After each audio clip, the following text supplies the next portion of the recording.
Have you ever considered that some foods we believe are the epitome of health might actually be quietly working against us, especially if we're living with a heart condition?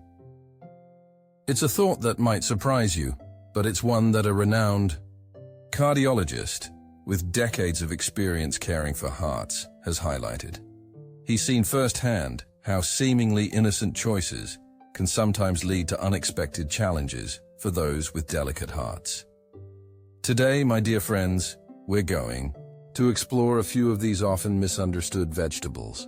We'll talk about why they might pose a risk for heart patients, and more importantly, how you can navigate your diet wisely to truly protect your precious heart. Stick around, because by the end, you'll have a clearer path to making choices that genuinely support your well-being. Before we begin, I would appreciate it if you like this video. You can help me continue to spread the old age lesson. If you haven't subscribed yet, I recommend you subscribe and turn on the bell so you don't miss any videos. If you like this video, please comment number 10. If you don't like it, comment number 0 to let me know so I can make a better video for you. Now let's get started. Let's start with a story. Imagine gentle Mr. Thomas, a lovely man in his late 70s, diligently trying to eat healthier after his doctor advised him to watch his heart.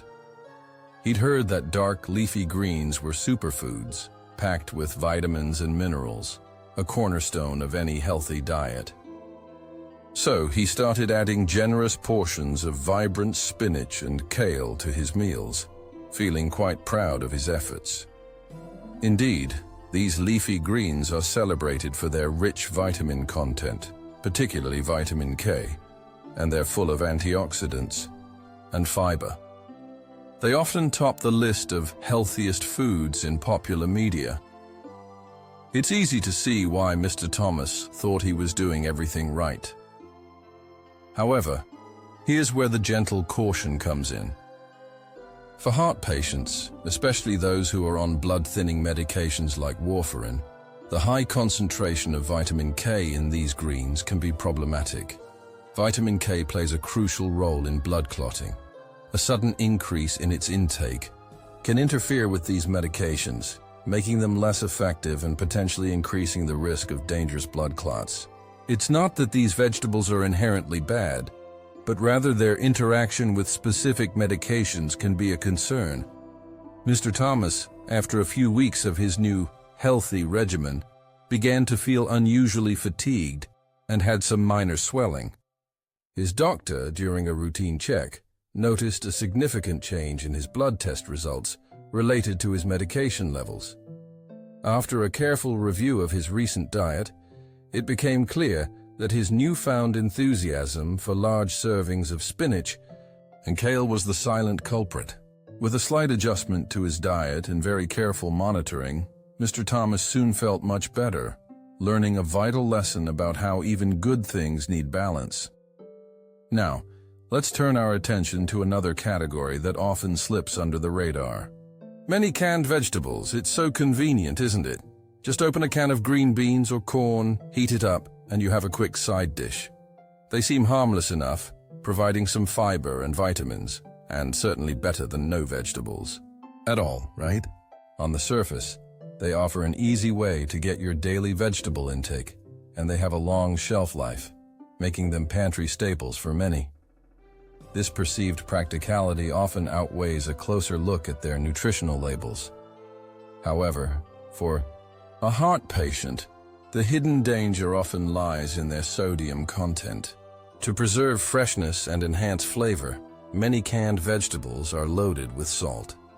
Too much sodium can lead to increased blood pressure, fluid retention, and put an undue strain on your heart, which is already working hard. Think of your heart as a pump. Too much fluid in the system makes it pump harder, like trying to push water through a narrow, congested pipe. Consider Mrs. Evelyn, who, after a long day, often relied on canned vegetable soups and canned green beans as quick meal solutions. She felt increasingly breathless, and her ankles started swelling more than usual. Her blood pressure, which had been well controlled, began to creep up. It wasn't until her nutritionist helped her review her daily intake that the sheer amount of hidden sodium from her reliance on canned goods was revealed.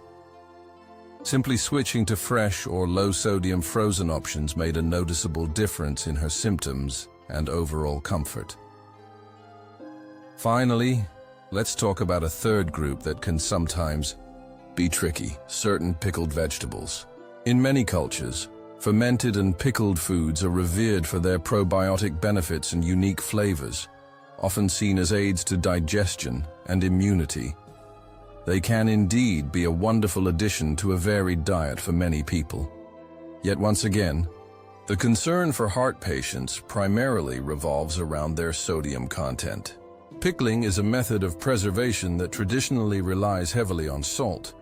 Some pickled vegetables, like certain types of kimchi, sauerkraut, or preserved mustard greens, can contain extremely high levels of sodium.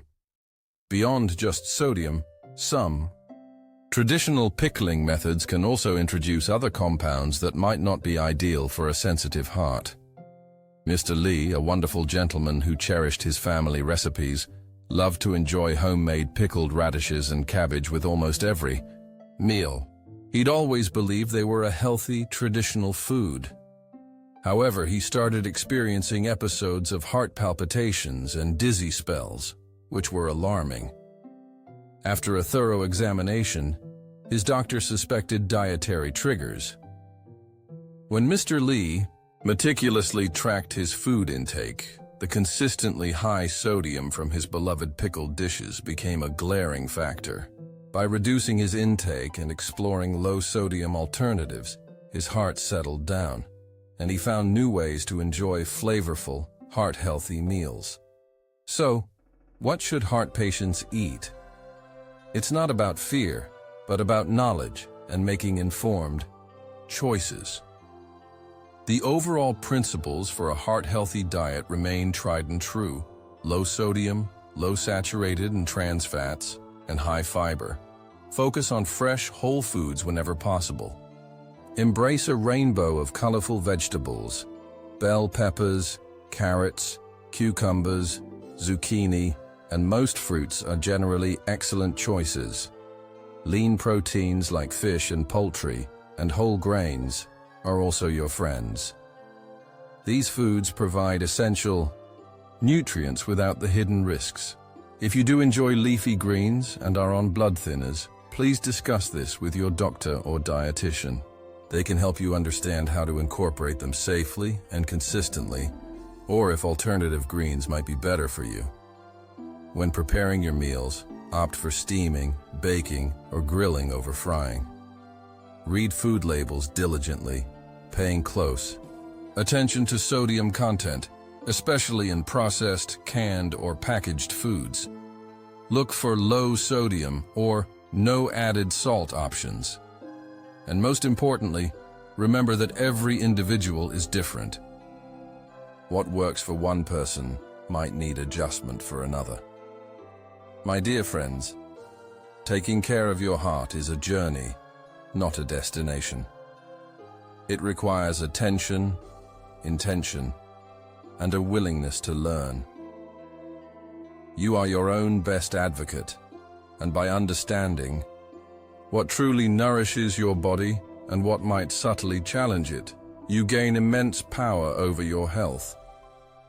Remember, this information is meant to guide and empower you, not to replace professional medical advice. Always consult with your doctor or a registered dietitian before making significant changes to your diet, especially if you have a heart condition or are on medication. They can provide personalized guidance tailored to your unique needs. If you found this discussion helpful, please give this a like, share it with someone you care about, and subscribe for more insights into living a vibrant, healthy life. Your heart deserves the very best care, and with scientific eating and mindful choices, you can truly guard its precious health.